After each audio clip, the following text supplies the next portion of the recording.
Hello. Do you have clients that might have an apprenticeship as a goal? Do you wonder how to move them closer to that goal? Increasing skills, furthering education, finding an employer to register with, filling out application forms for the Ontario government are just some of the many steps for someone who's interested in an apprenticeship. It can be an overwhelming and intimidating process.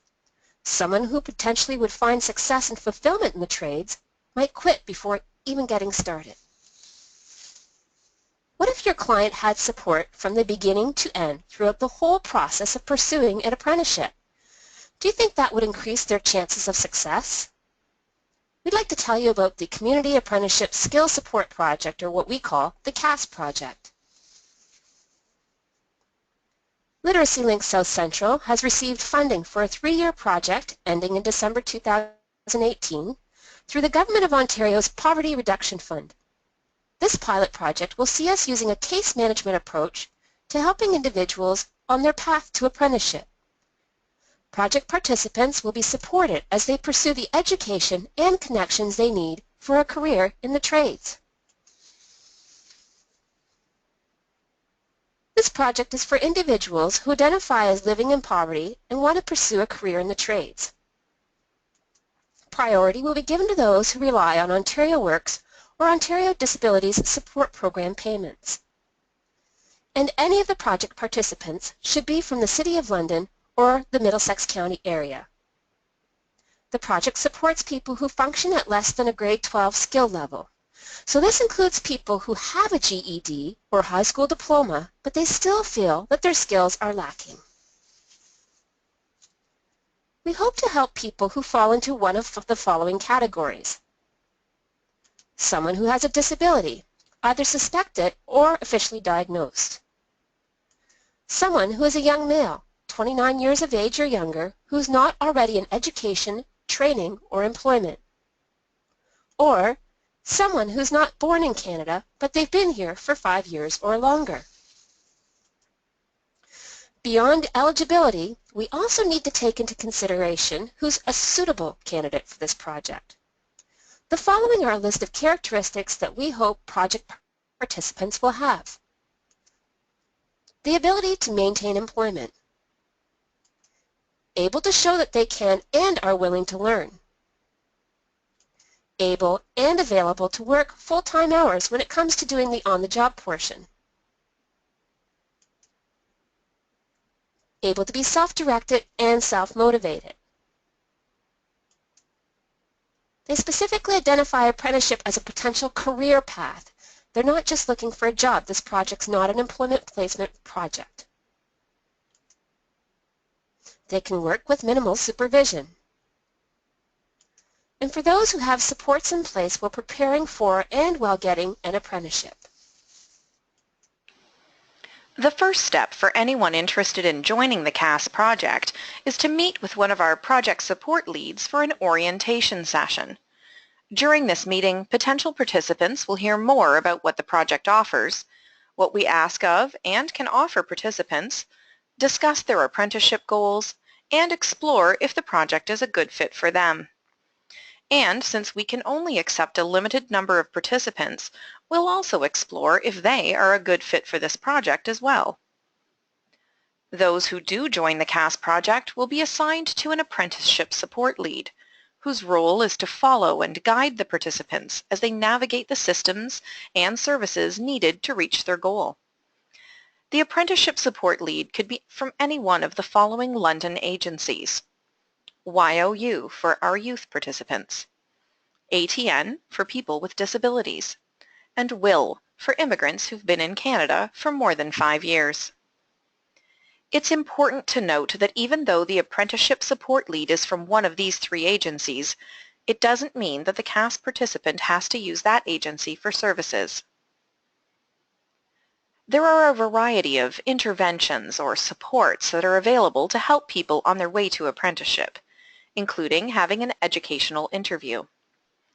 CASS participants will meet with a literacy and adult education specialist to explore their learning history and their apprenticeship goals, and together they'll come up with a plan to fill any educational gaps.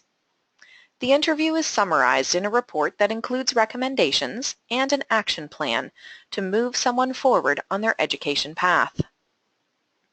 There are several courses of action someone might need to take, from earning their GED or high school diploma to working on some long-forgotten math skills.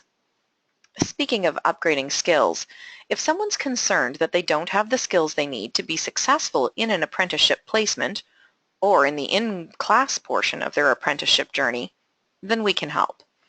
We can offer flexible programming and even one-to-one instruction with an individualized approach to building someone's basic skills, the essential skills needed to learn. CASS participants will also be connected to employment services.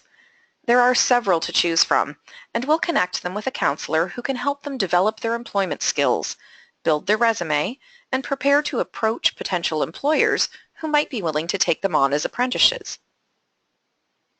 Finding an employer can be one of the most intimidating parts of apprenticeship, and finding employers interested in and qualified to take on apprentices is really challenging.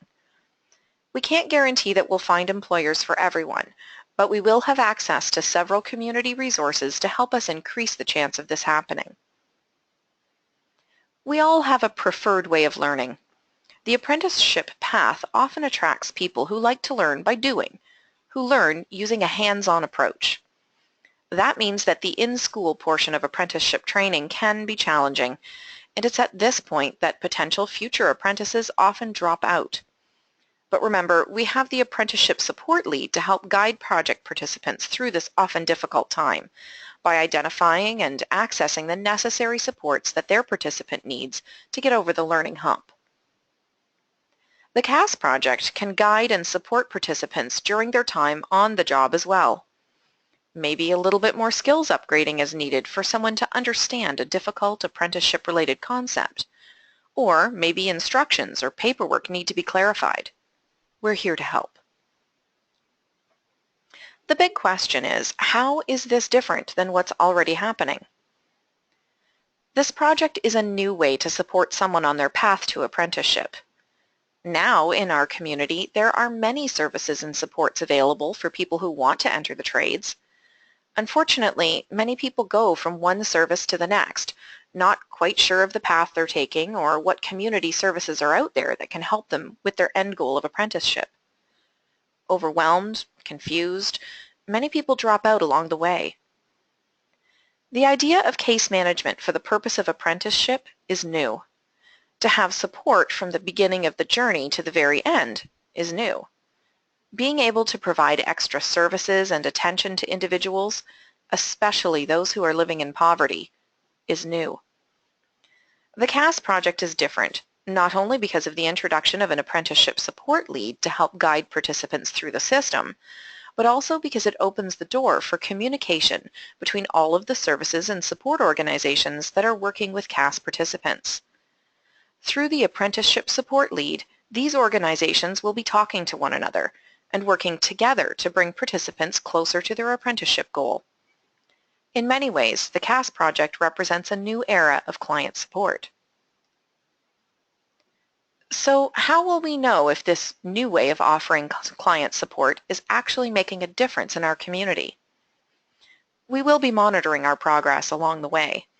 Throughout the project, we have tools and assessments in place to measure if our participants are increasing their knowledge about apprenticeship, whether skills upgrading programs are making a difference in our participants' lives, if we're helping to make people more employable, and whether services and programs are working more closely together for the sake of our community members who want to pursue apprenticeship. So let's review. Eligible participants for this project are those who live in poverty, with priority being given to people whose source of income is Ontario Works or ODSP, for those who want to pursue an apprenticeship, and for those who identify as falling into one of these three categories: has a disability, is a young man not in education, training, or employment, or an immigrant living in Canada who's been here for 5 or more years.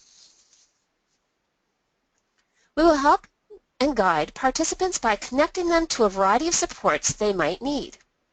The apprenticeship support leads someone to guide them through the process and help them access services and supports they need along the way. Educational interviews, upgrading programs, learning disabilities assessments, employment services, help with apprenticeship paperwork and procedures, employers that are hiring apprentices, and guidance both in school and on the job. So if you're thinking, this is so interesting, what's my next step? This project is time limited, and the number of participants we can accept is also limited. So if you think you know someone who might be eligible for this project, the sooner you get started with, the more chance you'll have of helping them to be successful.